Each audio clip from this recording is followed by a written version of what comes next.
Bienvenida o bienvenido a esta inmersión. Hoy exploramos un anexo fascinante que nos lleva directos al siglo IV. Vamos a un momento de tensión máxima en la Iglesia, el caso de Félix II y, bueno, la compleja cuestión de quién es el Papa legítimo. Un tema con mucha amiga, sí señor. Tenemos un documento que no solo analiza este episodio histórico, sino que lo conecta con otros momentos de crisis similares y ofrece una perspectiva, digamos, eclesial sobre cómo se ha entendido la continuidad del papado a lo largo del tiempo. Exacto, una visión desde dentro de la propia tradición. Nuestra misión hoy es destilar las ideas clave de este análisis. ¿Qué pasó realmente con Félix II? ¿Por qué acabó siendo considerado un antipapa? Y sobre todo, ¿qué revela este caso y otros que menciona la fuente sobre la diferencia entre la autoridad impuesta desde fuera y la legitimidad que surge de la tradición de la Iglesia? Vamos a desgranarlo. A ver qué sacamos en claro. Empecemos por situarnos. Año 355 después de Cristo. Un momento. Complicado, ¿no? Complicadísimo. El papa de entonces, Liberio, acaba de ser desterrado, nada menos que por el emperador romano, Constancio II. Ahí es nada, el poder imperial metiendo mano directamente. Y el motivo era de peso.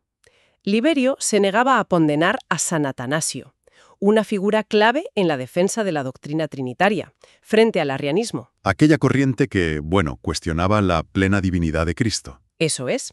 Y además, Liberio rechazaba las fórmulas de fe proarrianas que el emperador quería imponer. Claro, el emperador quería unidad doctrinal en el imperio, aunque fuera a costa de la ortodoxia que defendía gente como Atanasio o Liberio. La tensión entre el trono imperial y la silla de Pedro era palpable. Exacto.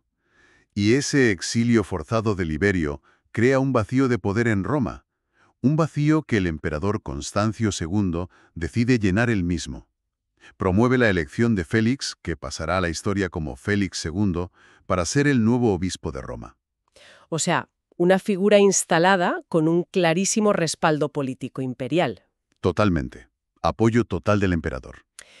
Pero claro, una cosa es el apoyo imperial y otra la legitimidad, según las normas de la Iglesia de entonces, ¿no? Precisamente. Ahí está el nudo gordiano, como bien dice el análisis. La instalación de Félix se hizo, al margen de lo que se consideraba el procedimiento legítimo en el siglo IV. ¿Y cuál era ese procedimiento? Pues según la visión eclesiástica, esa legitimidad venía dada por la llamada sucesión apostólica, esa idea de una línea de autoridad que se remonta a los apóstoles, y también por las costumbres electorales de la época, que implicaban al clero y al pueblo de Roma. ¿Y Félix llega por otra vía? Por la imposición imperial, clarísimo. El análisis es bastante directo al explicar por qué la historia y la tradición eclesiástica catalogan a Félix II como antipapa. Es curioso, porque parece que durante un tiempo, algunos incluso lo veneraron como mártir tras su muerte. Ah, ¿sí? ¿Como mártir? Sí, parece que murió asesinado después de ser expulsado y eso pudo generar cierta devoción. Pero la clasificación histórica es otra. Se destacan varios puntos clave. A ver. Primero, su elección no fue canónica. O sea, no siguió las normas y costumbres aceptadas en el siglo IV. Lo esperable era que el obispo de Roma fuera elegido por el clero local y aclamado por el pueblo. Con Félix, este proceso se saltó por la intervención del emperador. Directamente. Segundo, y muy ligado a lo anterior, su nombramiento es visto como un caso de libro de injerencia del poder político. El análisis lo presenta como un ejemplo claro de cómo el imperio intentaba controlar a la Iglesia.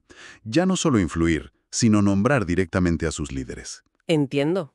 Entonces, aunque luego muriera de forma violenta y eso pudiera generar, cierta devoción popular. Exacto. Aunque muriera asesinado tras ser expulsado de Roma, lo que pudo alimentar esa veneración como mártir en algunos círculos, la historia oficial de la Iglesia lo considera un antipapa. Se le diferencia claramente. Sí, se le diferencia de la línea de sucesión considerada legítima, que según esta perspectiva, seguía representada por Liberio, a pesar de estar en el exilio. Vale, esto nos lleva directamente a las lecciones o conclusiones que extrae el documento de este episodio. Se presentan desde una perspectiva que el propio texto llama apologética, o sea, en defensa de la visión de la propia Iglesia. Sí, es una lectura desde la fe, claramente. La primera idea es potente y parece una constante.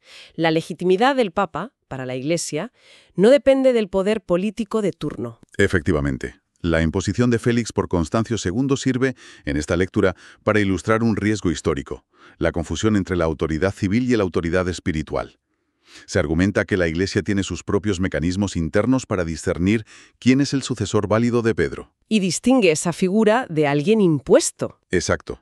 De alguien impuesto por la fuerza externa, venga de donde venga. Y aquí viene algo que, bueno, choca con la intuición moderna, ¿no? La segunda enseñanza destacada, la autoridad del Papa, el llamado primado papal.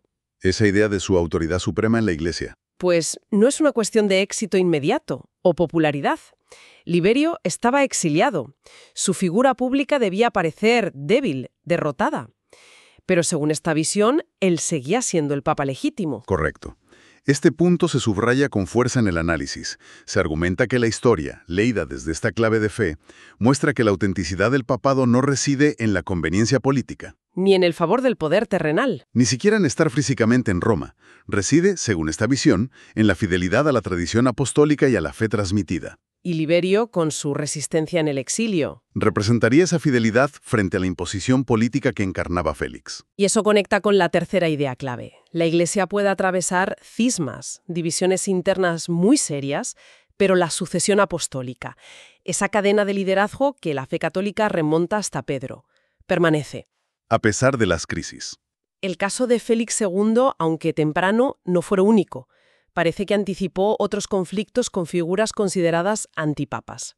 Así es, el análisis insiste en esta noción de continuidad a pesar de las tormentas. Admite que ha habido momentos de enorme confusión, de divisiones dolorosas, con varias personas reclamando ser papa al mismo tiempo. Imagínate el lío. Sin embargo, sostiene que incluso en esas crisis humanas e históricas, la línea de sucesión legítima, tal como la entiende la fe católica, nunca se interrumpió del todo. Siempre hubo, desde esta perspectiva, un sucesor válido, aunque a veces fuera muy difícil identificarlo en medio del caos. Para entender mejor que esto no fue un caso aislado, el documento incluye una tabla comparativa muy interesante. Pone a Félix II en perspectiva con otros cismas y antipapas. Repasemos algunos ejemplos para ver si se repiten patrones o lecciones, ¿te parece? Venga, perfecto.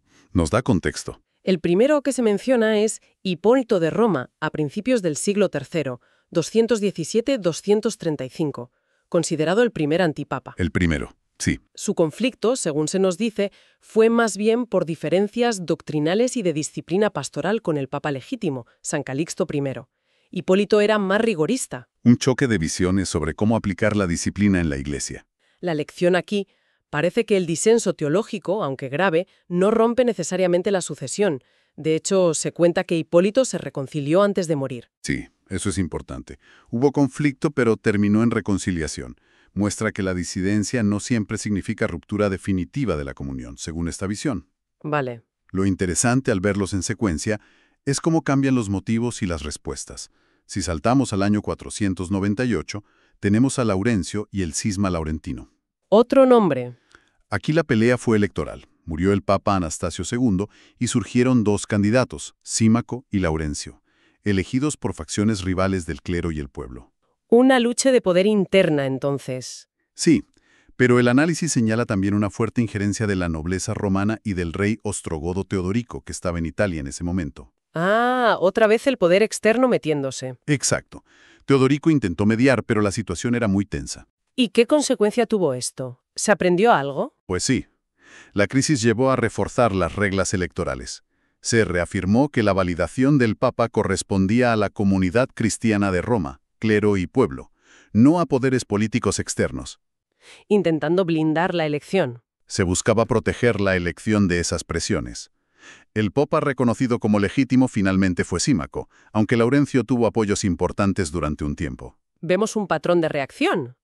Y más adelante, en 1058, aparece Benedicto Exis. Otro caso interesante. Otra elección irregular, impulsada por una facción aristocrática, los condes de Túsculo, que tenían mucho poder en Roma. Y esta elección iba en contra del movimiento de reforma de la Iglesia que estaba cogiendo fuerza con gente como Hildebrando, el futuro Gregorio VII.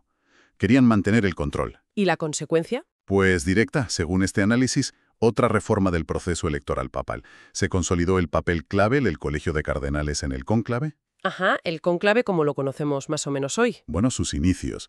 El objetivo era blindar aún más la elección frente a las manipulaciones de las familias nobles romanas o de otros poderes seculares. De nuevo, una crisis que fuerza un ajuste normativo. Parece una constante. Problema, reacción, nueva norma para evitar que se repita. Sin duda. Y quizás el ejemplo más complejo y dramático que se cita es el Gran Cisma de Occidente, entre 1378 y 1417. Casi 40 años de crisis. El gran cisma. Eso sí que fue gordo, ¿no? Gordísimo. Llegó a haber dos papas a la vez, uno en Roma y otro en Aviñón, respaldados por diferentes reinos europeos. Y durante un tiempo incluso 3. 3 papas. ¿Cómo es posible? Pues tras un intento fallido de solución en Pisa, que acabó eligiendo a un tercero sin que los otros 2 renunciaran, cada uno reclamando ser el verdadero sucesor de Pedro, excomulgando a los otros. Una confusión tremenda para los fieles. Imagínate, las naciones europeas divididas en su obediencia, una crisis de autoridad sin precedentes. Resulta difícil imaginar cómo se podía discernir la línea legítima en medio de ese caos. El documento explica cómo se resolvió desde esa perspectiva de continuidad. Lo presenta como la prueba de fuego. A pesar de la confusión y el daño enorme a la unidad de la Iglesia, se convocó el Concilio de Constanza. Un concilio para arreglarlo. Eso es. Allí, tras largas negociaciones, presiones políticas y debates teológicos muy intensos, se consiguió la renuncia o deposición de los 3 papas contendientes, y se eligió a uno nuevo, Martín V, que fue aceptado por prácticamente toda la cristiandad. O sea, se logró restaurar la unidad. El análisis interpreta este desenlace como la demostración, incluso en la peor crisis imaginable, de que la institución, guiada por lo que considera la asistencia divina, pudo discernir y restaurar la unidad en torno a la línea legítima. Un proceso muy complejo, pero que se logró. Vale, entiendo. Si unimos todos estos hilos, Félix II, Hipólito, Laurencio, Benedicto X, el Gran Cisma, la síntesis que ofrece la fuente desde su perspectiva apologética es clara. Los antipapas son una realidad histórica. Surgen por cismas doctrinales, por presiones de emperadores o nobles, por luchas de poder internas. Son fenómenos innegables. Y a menudo traumáticos. Pero el argumento central es que, en cada caso, la Iglesia, aunque fuera con dificultad y tras tiempo, acabó identificando y reafirmando cuál era la línea de sucesión legítima de Pedro. A pesar de las apariencias. Exacto. Para dar un fundamento teológico a esta afirmación, el texto recurre a una promesa de Cristo a Pedro en el Evangelio de Lucas 22:32. Yo he rogado por ti para que tu fe no desfallezca, y tú, una vez vuelto, confirma a tus hermanos. Se interpreta como una garantía. Como una garantía de que la fe del sucesor de Pedro no fallará definitivamente, y que la Iglesia, a pesar de los fallos humanos y las crisis históricas, perdurará. Volviendo entonces a Félix II, el caso que nos trajo aquí. El análisis lo usa como un emblema de esa tensión perenne entre el poder del mundo, representado por el emperador Constancio II imponiendo a su candidato, y la fidelidad al Evangelio y a la estructura interna de la Iglesia. representada por Liberio resistiendo en el exilio. Y se remata citando el pasaje clave del papado en Mateo 16:18. Tú eres Pedro, y sobre esta roca edificaré mi iglesia. Claro, la idea subyacente es que a pesar de crisis como la de Félix II, la base de la legitimidad según la doctrina católica se mantiene firme por esa promesa fundacional. La roca aguanta, digamos. Entonces, la gran idea que nos deja este análisis parece ser esa distinción fundamental que hace la Iglesia católica entre figuras impuestas por poderes externos, por conveniencia o fuerza, Los antipapas históricos serían el ejemplo extremo. y la sucesión que considera legítima, arraigada en su propia tradición y desde su fe divinamente garantizada, incluso cuando la historia se vuelve muy confusa y conflictiva. Esa es la clave de la lectura que propone el documento, sí. Y quizás una reflexión que podemos llevarnos más allá del caso concreto. Esta dinámica histórica que hemos visto, la tensión entre una autoridad que viene impuesta desde fuera y una legitimidad que se reconoce o genera desde dentro de una comunidad o institución. Interesante.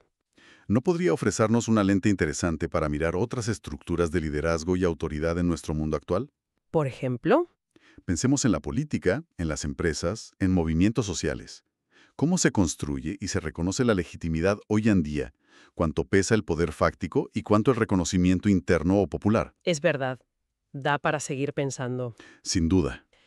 Pues muchísimas gracias por acompañarnos en esta exploración de la historia y la teología de la legitimidad papal a través del caso de Félix II y su contexto. tal como lo presenta el análisis que hemos examinado hoy.